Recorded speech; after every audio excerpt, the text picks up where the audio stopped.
శ్రీరామ. జై శ్రీరామ్ అండి. ఆవిడ సత్యభామ గారి గురించి కదా. ఆవిడ ఏ ఉపాసన చేయదండి. నేను ఫస్ట్ లో ఆవిడ్ని భగవద్గీత విషయంలో చూసి చాలా సమర్థించాను. చాలా మంచి ఆవిడ అనుకున్నాను. ఆరాధ్య గారు ఒక్క నిమిషం మాట్లాడండి. చిన్న కరెక్షన్ ఏంటంటే ఎవరినైనా డైరెక్ట్ గా పేరు పెట్టకండి. సరే, పేరు పెట్టను. ఇప్పుడు మనం అనుకుంటున్న ఆవిడ పోనీ అవన్నీ వద్దులేండి నాకు. కానీ మళ్ళీ అలాగే ఆవిడ మనం అనుకుంటున్న ఆవిడ ఏంటంటే ఆవిడ ఏ ఉపాసన చేయదు. ఇప్పుడు ఉపాసన టైంలో కొన్ని ఉంటాయి, మంత్రశాస్త్రంలో ఎన్నో ఉంటాయి, వాటన్నిటికీ తెలుసుకోవాలని చెప్తారు. ఇప్పుడు రామకృష్ణ పరమహంస ఉన్నాడండి, శ్మశానంలో చేశాడు. అంత మాత్రాన ఆయన అందరం శ్మశానంకి వెళ్ళి చేయం కదా. అంత మాత్రం ఆయన తప్పుపట్లం. ఆయన పరమహంస ఊరికయ్యాడా? ఆయన పద్ధతి అది. అలాగే గణపతి ముని, అలాగే రమణ మహర్షి, కుర్తాల స్వామి వారు,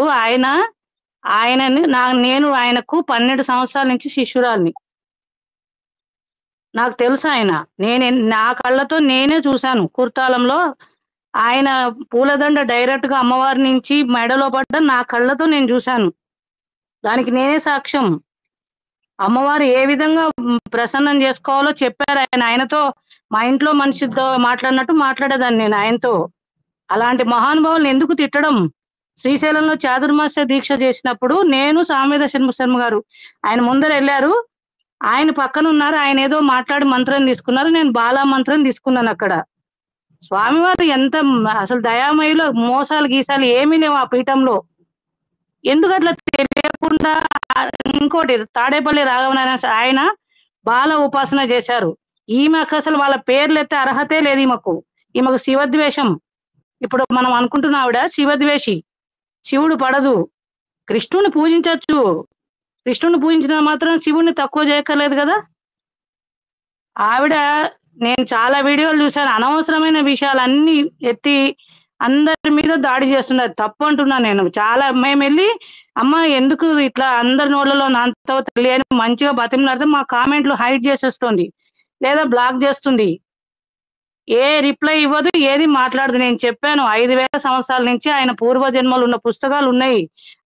ఆయన రాధా భక్తుడు, కాళీ భక్తుడు, కృష్ణుడు బృందావనం, ఆయన సాధన, ఆయన పుస్తకాలు చదివిన వాళ్ళకి ఆయన గురించి తెలుస్తుంది. మంత్ర ద్రష్ట అయినా ఏం మాట్లాడుతున్నా ఆవిడ పిచ్చివాగుడు. కనపడితే 2 చెంపలు పగలగొడతాను నేను. ఏం మాట్లాడుతుంది? నలుగురికి చెప్పాలి. నువ్వు సనాతన గ్రంథాలు అద్వైతం గురించి ఏం తెలుసు నీకు? అసలు అద్వైతం అంటే ఏంటి? ఉన్నది ఒక్కటే పరమాత్మ, రెండోది అసలు లేదు. ఆ పరమాత్మ నీ కృష్ణుడు, మాకు శివుడు, ఇంకొకరికి అమ్మవారు. శంకరాచార్యులను మాట్లాడడానికి నీకేం హక్కు ఉంది? ఆయనలాగా నువ్వు కనకవర్షం కురిపిస్తావా? విననియండి, నా మాటలు ఆమెకు తగలని. వింటుంది కదా అన్ని వీడియోలు. బుద్ధి తెచ్చుకోవాలి. నువ్వు చేతనైతే 10 మందికి సనాతన గ్రంథాలు చదువు, చెప్పు, ధర్మ ప్రచారం చెయ్యి. ఈ పిచ్చివాగుడు ఏంటి? వ్యూస్ కోసమా, డబ్బుల కోసమా? వైష్ణవుల్లో నీలాంటి వాళ్ళు ఉన్నారా? అసలు మేము చూసిన వైష్ణవులు వేరు. అసలు నువ్వు వైష్ణవులు అన్నదే పెద్ద ఫస్ట్ క్వశ్చన్. అది క్వశ్చన్ మార్కు.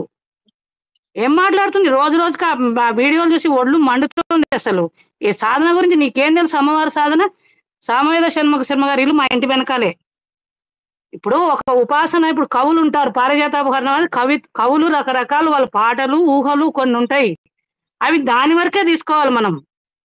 కాళిదాస్కి అమ్మవారు తాంబూలం పెట్టిందండి, తలుపు బంధించిందంటే నిజంగా బంధించిందని కాదు, ఆయన ప్రసన్నం చేసుకున్నాడని అక్కడ ఆ యొక్క సందర్భాన్ని బట్టి అర్థం తీసుకోవాలి. నువ్వెవరు అసలు ఆయన గురించి మాట్లాడడానికి? సామవేద శర్మ గారితో నేను 2 నెలలకి 3 నెలలకి కలిసి మంత్రశాస్త్రం గురించి మాట్లాడుతుంటాను. ఆయన లలితా విద్య అవన్నీ, ఆయన శ్రీ విద్య ఉపాసన చేశాడు. ఆయన గురించి నువ్వెందుకు మాట్లాడుతున్నావు?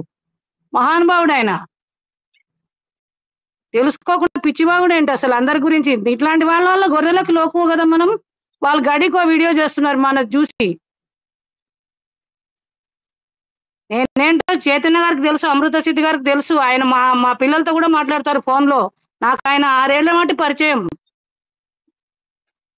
భాస్కర్ రాజు గారికి కూడా తెలుసు. శ్రేయర్ అనే అకౌంట్తో తెలుసు ఆయనకు. ధర్మ మార్గంలో ఉన్నా నేను అడ్మిన్ గా. ఏంటి పిచ్చివాగుడు? పిచ్చి వాళ్ళందరూ ఆన్లైన్లోకి వచ్చి రోజు ఒక వీడియో చేసి అందరి మీద రాజకీయాలలో పవన్ కళ్యాణ్ తిడుతుంది. వారాహి, నీకు అసలు వారాహి తెలుసా? నీకు వారాహి గురించి తెలుసా? నీకు లలితాదేవికి మంత్రిని, మాతంగి అయితే సేన వారాహి. ఏం మాట్లాడుతున్నావు? మంత్రశాస్త్రం తెలుసుకొని వాగాలి. నువ్వు ఎప్పుడైనా 1,00,000 జపం చేసావా? 40 రోజులు సాధన చేసావా? ఎందుకు వాగుతున్నావు? నీకు ఇష్టమైతే భగవద్గీత చెప్పుకో, భాగవతం చెప్పుకో, విష్ణు పురాణం చెప్పుకో, హరివంశం చెప్పుకో, బోల్డ్ ఉన్నాయి. ఎవరు కాదన్నారు? ఏంటి మా గ్రంథాల మీద పడ్డావు? శంకరాలు అక్కడ కామెంట్లో శంకర మతం అని వాళ్ళు వాగుడు. ఈ గొర్రెకి ఇంకో కొండ గొర్రెలు తయారవుతారు. ఏదైనా ఒకరి గురించి అసలు కుర్తాల స్వామి వారి గురించి మాట్లాడే అధికారం ఉందా నీకు? 600 సంవత్సరాల క్రితం ఆయన తపస్సు చేసిన కాళీదేవి వాళ్ళ గోడలో ప్రత్యక్షమైందని ఆ రోజు చూసిన 100 మంది సాక్ష్యం అని బృందావనంలో నేను వెళ్ళినప్పుడు చెప్పారు వాళ్ళు. నాకే మా ఇంట్లో అలాంటివి చెప్పకూడదు, కానీ ఎన్నో అద్భుతాలు జరిగాయి. 12 సంవత్సరాలు సాధన ఊరిక వస్తుందే జ్ఞానము. చెయ్యి, నువ్వు చేతనైతే చెయ్యి, ఉపాసన చెయ్యి, ప్రసన్నం చేసుకో కృష్ణుడిని. మీరాబాయిలాగా కృష్ణుడి చుట్టూ తిరుగు. నేను గోపికనుండి తిరిగేసేయి. ఇదే నేను చెప్పదలుచుకుందండి. కానీ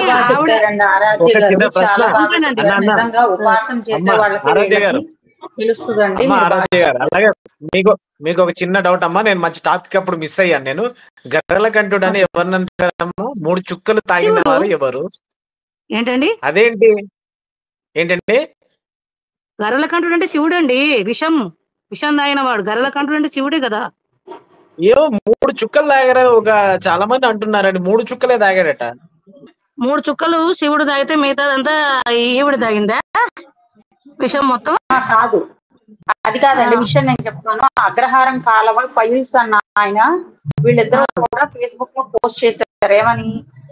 నారాయణుడు మొత్తం శివుడు అంట, మా ఆవిడ అంటే పార్వతీదేవి పర్మిషన్ ఇచ్చింది తాగమని అని చెప్పి తాగుదామని వచ్చాడు. మీ శివుడు తాగుదామని వచ్చాడు. తీరా చూస్తే నారాయణుడు ఆ టైంకే మొత్తానికి తాగేసేసాడు. కాబట్టి ఇంకా నా పరిస్థితి ఏంటి అని అంటే, సరే నా చేతికి 4 చుక్కలు కట్టుకొని ఉన్నాయి, ఇవి నాకేసాయి అంటే ఆ శివుడు నాకేసాడని, అలా గరళకంఠుడు అని పేరు వచ్చింది మీ శివుడికి. ముందు మీ బస్ స్టాండ్ పురాణాల్లో ఏముందో మీరు చదవండి రా అని వాళ్ళు పెట్టారన్నమాట పుస్తకం. మాకు ప్రామాణిక గ్రంథాల నుంచి చూపించాలి, లేకపోతే చెట్టుకు కట్టేసి కొడతామని. చెట్టుకు కట్టేసి పడపడ కొడతా నేను. ఆ ప్రామాణిక వ్యాసుడు గాని, అగస్త్య మహర్షి గాని, వాల్మీకి కానీ ఇలాంటి వాళ్ళు రాసి 3 చుక్కలు తాగడం చూపించాం మన గ్రంథాల్లో. చూపించలేదనుకో ఇంటికెళ్ళి అడ్రస్ కనుక్కొని చెట్టుకు కట్టేసి కొడతా. శివుడు మొత్తం విషం తాగలేదు, 4 చుక్కలు తాగాడు, మిగతా చుక్కలన్నీ ఈమె గొంతులో పోస్తాను నేను తెచ్చి. ఇదే ఈ పిచ్చివాగుడే, ఇట్లా పిచ్చివాగుడు వాగే అందరి నోట్లలో నాంతోంది. ఆరాధ్య గారు ఇది ఎందులో ఉంది? మీరు ఎలా చెప్తున్నారంటే వాళ్ళ పుస్తకం పేరు కూడా చెప్పారండి. ఏదో రంగనాయకమ్మ రామాయణం ప్రమాణం. మనకు రంగనాయకమ్మ రామాయణం ప్రమాణం నాకు నచ్చినట్టు నేను రాసుకుంటా. విష్ణుమూర్తి అసలు లేడు, నేను కూడా రాస్తాను పుస్తకం. తీసుకో. విష్ణుమూర్తి అసలు కృష్ణుడు లేడు. కృష్ణుడు ఎవరో మాకు తెలియదు. నేను రాస్తాను నాకు నచ్చినట్టు. తీసుకుంటావా? చిన్న ఎగ్జాంపుల్ చెప్తాను, ఆగండి ఒక్క నిమిషం ఉండమ్మా. నేను ఒక చిన్న ఆమెకి వినాలి, ఆమె వింటుంది. పిట్టకథ చెప్తాను, ఆగండి. ఒక ఊళ్ళో ఒక రాజు ఉన్నాడట. ఆ రాజు ఒక కూతురు ఉందట, చాలా అందమైన కూతురు ఉండేదట. అయితే ఆవిడ పెరిగి పెద్దగా అయ్యాక వయసులోకి వచ్చాక ఆయన అన్నాడట, నా కూతుర్ని పెళ్లి చేసుకుంటా అన్నాడట. అంటే అదేంటి అలా కూతుర్ని చేసుకోకూడదు అంటే, ఇది నా మాట, నా రాజ్యం, ఇక్కడ నేను చెప్పింది శాస్త్రం అన్నాడు. అది కరెక్ట్ కాదు కదా. కాబట్టి మనకు మనుషులు చెప్పింది ప్రమాణం కాదు, ఋషులు చెప్పింది ప్రమాణం. ఋషులు చెప్పారా 3 చుక్కలు తాగడని? నాకు చూపించమనాలి గ్రంథాన్ని. మనం గ్రంథాలతోనే మనం జ్ఞానంతో పోరాడాలి. పర్సనల్ విషయాలు మాకు అక్కర్లేదు. ఆమె 3 చుక్కలు తాగించినట్టు శివపురాణం ఉందా? శివపురాణం రాసింది వ్యాసుడే కదా. ఆమె చూపించాలి. ఆమె దేవి భాగవతం వ్యాసుడు రాయలేదు అంటే రాశాడని నేను చూపిస్తా. పరీక్షిత్ మహారాజు మరణం అంటే భయం పోయింది కానీ పూర్తి మోక్షం పొందలేదు ఆయన. ఆ దేవి భాగవతం ఎందుకు వచ్చింది? జనమేజయ మహారాజు అక్కడ తెలుసుకోవాలి.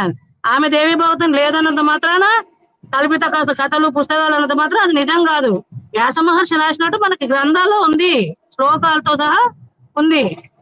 ఏం మాట్లాడుతుందామె? ఆమె అనుకుంటే అవదు. ఆమెకి ఇష్టం లేకపోతే ఆమె కృష్ణుడిని ఒక్కడిని ఆరాధించుకోమని తప్పులేదు. కానీ గ్రంథాలు చదవకుండా, ఏ ఉపాసన చేయకుండా వారాహిని కొలవద్దు, ఉగ్ర విద్య ఎక్కడ లేదండి. ఉగ్ర విద్య నరసింహస్వామి ఉగ్రుడు కాదా? నరసింహస్వామి ఎవరు? ఉగ్రదేవత కాదా? మరి మరి మరి ప్రహ్లాదుడికి ఎట్లా ప్రత్యక్షమయ్యాడు? ప్రహ్లాదుని కూడా నరసింహస్వామి భయపెట్టాలి కదా మరి. అన్ని అన్ని అన్ని యొక్క శాఖలలో ఉగ్రదేవతలు ఉన్నారు. అమ్మవారి కాళీ ఉంది, లలితామూర్తి శాంతమూర్తిగా ఉంది, నరసింహస్వామి ఉన్నాడు, విష్ణుమూర్తి ఉన్నాడు, వీరభద్రుడు భైరవుడు ఉన్నాడు, శివుడు ఉన్నాడు. మనం ఆ దేవతని మనం భావనతో ఏ విధంగా తలిస్తే మనకు ఆ విధంగా అమ్మవారు దర్శనం ఇస్తుంది. కాళీదేవి ఒళ్ళో కూర్చోలేదు రామకృష్ణ పరమహంస. అంత భయం ఉన్నదానే నువ్వు కొలవకు, నిన్నెవడు కొలవమన్నాడు? అజ్ఞానం ఉన్నంత వరకు జ్ఞానం బోధపడదు, తత్వం బోధపడదు.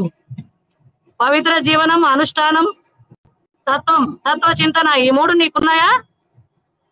ఉంటే మంచిదే కదా. నువ్వు ఇట్లా మాట్లాడకూడదు.